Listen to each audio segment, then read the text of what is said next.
Good morning students. In this video we will discuss about anatomy of dicotyledonous and monocotyledonous plants. Anatomy of dicotyledonous and monocotyledonous plants. So for better understanding of tissue organization of roots, stems and leaves, there is a convenient study, that is to study transverse section of roots, transverse section of stems and transverse section of leaves. Now we will start with transverse section of dicot root. So it is also called, transverse section is also called TS. Transverse section means if you take a root and cut horizontally, then the cut pieces are called transverse sections. Now we will discuss about transverse section of dicot root. And transverse section of dicot root has various tissues. And the first tissue is epidermis. Epidermis is outermost layer of dicot. It is the outermost layer of dicot root. And what is epidermis? It is outermost protective layer of dicot root. And this epidermis is made up of, elongated, compactly arranged parenchymatous cells. And these parenchymatous cells have narrow cytoplasm and they also has centrally located vacuole. But in roots, the epidermis is also known as epiblema, or it is also known as rhizodermis, or it is also called piliferous layer. So due to presence of root hairs. And some of the root epidermal cells possesses a unicellular outgrowths. And these unicellular outgrowths are called root hairs. And root hairs helps in absorption of water and minerals from the soil. Next, below epidermis, the next tissue is general cortex. So what is general cortex? Few to many layered parenchymatous cells.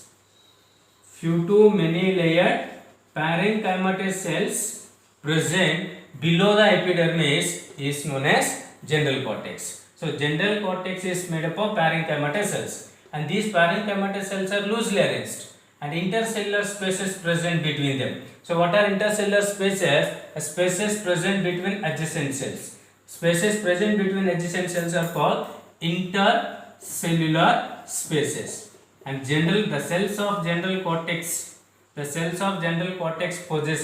intercellular spaces. And some of the cells are because the general cortex is made up of parenchymatous or parenchymatous tissue. So parenchymatous tissue helps in slow conduction of water and minerals. Here general cortex also helps in slow conduction and storage of food material. And the next tissue is endodermis. So what is endodermis? It is unilayered cells present below the general cortex is known as endodermis. The cells of endodermis is barrel shaped. The unilayered barrel shaped cells present below the general cortex is known as endodermis. In roots, in dicot and monocots, in endodermis, both tangential and radial walls.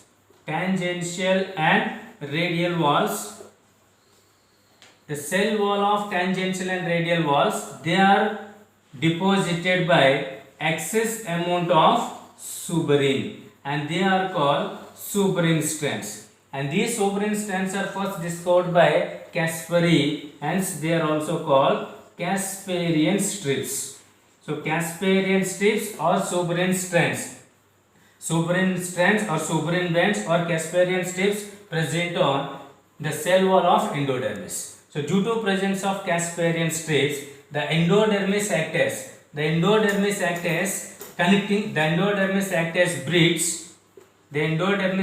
bridge between cortex and stellar region.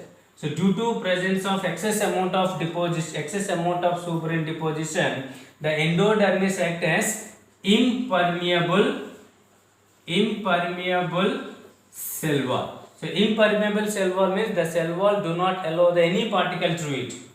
So due to presence of Casparian bands, endodermis act as impermeable between cortex and stellar region. So endodermis is the innermost layer of cortex. From general cortex to endodermis, this region is called cortex. From pericycle to this region is known as stem.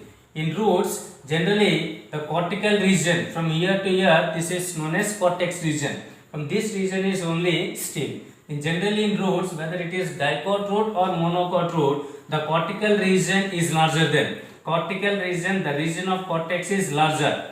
The region of cortex is larger than region of stem. This is the one of the identificational point of both dicot and monocot roots. So endodermis is the innermost layer of cortex.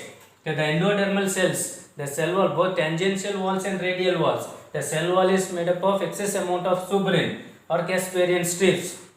Due to presence of Casparian strips, the endodermis act as a bridge or it act as an impermeable membrane between cortical region and stellar region.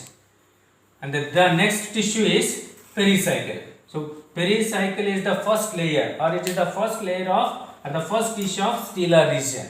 In dicot root, the pericycle helps in formation of vascular cambium, which is helps in secondary growth, and pericycle also it produce lateral roots. So all lateral roots are originated from pericycle. In earlier, already I told you in morphology of flowering plants, in dicot roots, a taproot system is present. In taproot system, there are many lateral roots are present, secondary, tertiary and rootless. And all these roots are known as lateral roots. So all lateral roots are originated from pericycle. Hence the origin of lateral roots is known as endogenous, because all lateral roots are originated from pericycle.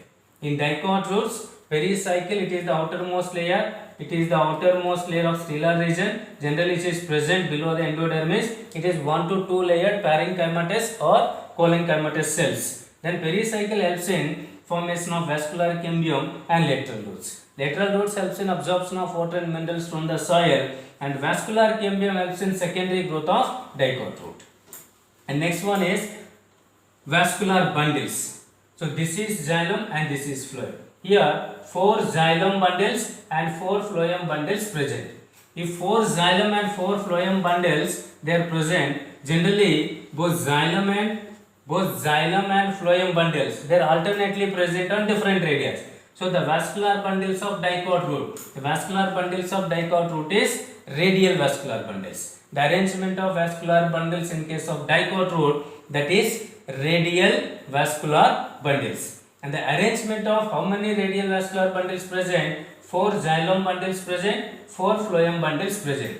If 4 xylem and 4 phloem bundles alternately present on different radius, then this condition is known as tetrarch condition. So tetrarch condition, generally in dicot roots, biarch to exarch condition. But in many cases, tetrarch condition. Tetrarch condition means 4 xylem and 4 phloem bundles alternately present on different radius. Here, this is the primary xylem. And the primary xylem has 2 types of cells, protoxylem and metaxylem. Protoxylem is smaller component and metaxylem is larger component. Protoxylem towards outer and metaxylem towards inner. If protoxylem towards outer and metaxylem towards inner, then this position or this condition is known as exarch condition. In dicot root, the position of primary xylem is said to be exarch.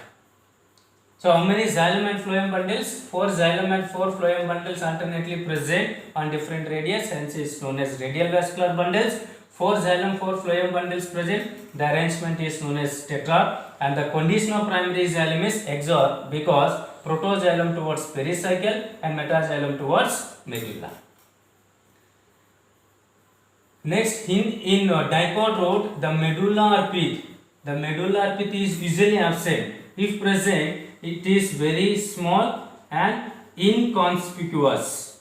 Inconspicuous means it is not clearly visible. Usually in dicot root, medulla or pith. What is medulla or pith? A group of parenchymatous cells present at center of the dicot root is known as medulla or pith. In dicot root usually absent. If present, that is pith is small or inconspicuous. Then, so this is phloem and this is xylem. Phloem, xylem, phloem, xylem. In between phloem and xylem, there is a parenchymatous cells present. So parenchymatous cells present between xylem and phloem, that is known as conjunctive tissue. So conjunctive tissue present between xylem and phloem. Xylem and phloem bundles. And this conjunctive tissue helps in it produce vascular cambium during secondary growth. So half of the vascular cambium produced by pericycle and remaining half is produced by conjunctive tissue, and when both pericycle and conjunctive tissue they together produce vascular cambium, and this vascular cambium helps in secondary growth of dicot root. So these are the different tissue organization in case of transverse section of dicot root. Now we will discuss transverse section of monocot root. Transverse section of or TS of monocot root. So in transverse section of monocot root, a transverse section of monocot root is almost similar to transverse section of dicot root, but the differences are here in monocot root also the outermost tissue is epidermis. So what is epidermis? Same, it is outermost protective layer and it is also known as epiblema, and some cells of epiblema produce or they possesses unicellular outgrowths, and these unicellular outgrowths are called root hairs, and the function is common, they absorb water and minerals from the soil. Next, this is general cortex. So general cortex also similar in both dicot and monocot root. So few to many layered parenchymatous cells present. Few to many layered parenchymatous cells present below the epidermis is known as general cortex, and general cortex helps in slow conduction and storage of food material. Sometimes it may be secretory. And next, endodermis also same. So many single layered barrel shaped cells present below the general cortex is known as endodermis. Endodermis possesses Casparian strips. Due to presence of Casparian strips, it acts as a impermeable between cortex and stellar region. And pericycle, here there is a difference. In dicot root, the pericycle produce both vascular cambium and lateral roots. In case of monocot root, pericycle produce only lateral roots. In monocots, which type of root system is present? That is fibrous root system. In fibrous root system, the primary root is short-lived. After the disappearance of primary root, there are many lateral roots or fiber-like roots are present. These are also called lateral roots, and these lateral roots are also originated from pericycle. But in monocots, pericycle is unable to produce vascular cambium because in monocots a secondary growth is absent. So vascular cambium helps in only secondary growth. Secondary growth absent in monocot root. So in monocots, pericycle gives only lateral roots. This is the one of the difference between dicot root and monocot root. And next one is vascular bundles. In dicot root, only 4 xylem and phloem bundles present. But in monocot root, more than 6 vascular bundles, means more than 6 xylem and phloem bundles present alternately on different radius. So vascular bundles are same, radial vascular bundles. The arrangement of primary xylem is also exarch. But here the number of vascular bundles are polyarch. Polyarch condition present in monocots. In dicots, usually tetrarch condition, means 4 xylem, 4 phloem bundles alternately present. Whereas in monocots, more than 6 xylem phloem bundles alternately present, then the arrangement is known as polyarch. This is the second difference. In dicot root, tetrarch condition in case of vascular bundles. In monocot roots, this is polyarch condition. And one more difference is here medullar pith. So in monocot root, medullar pith is very large and conjunctive tissue present, and here conjunctive tissue in monocot root, conjunctive tissue helps in only storage of food material. The differences between dicot root and monocot root. The differences between TS of dicot root and monocot root is mainly only both dicot and monocot differ in only 3 or 4 characters and remaining same. So both are same in case of epidermis, general cortex, endodermis. And remaining characters, they show some of the dissimilarities. For example, this is dicot root and this is monocot root. So what is the differences between these two? The first difference is pericycle. So in dicot root, pericycle produce both lateral roots, it produces lateral roots and vascular cambium. Vascular cambium. In monocot roots, pericycle produce only lateral roots. This is the difference. And second difference is vascular bundles. Here vascular bundles are tetrarch condition. Tetrarch condition. Here the arrangement of vascular bundles are polyarch. And next, pith.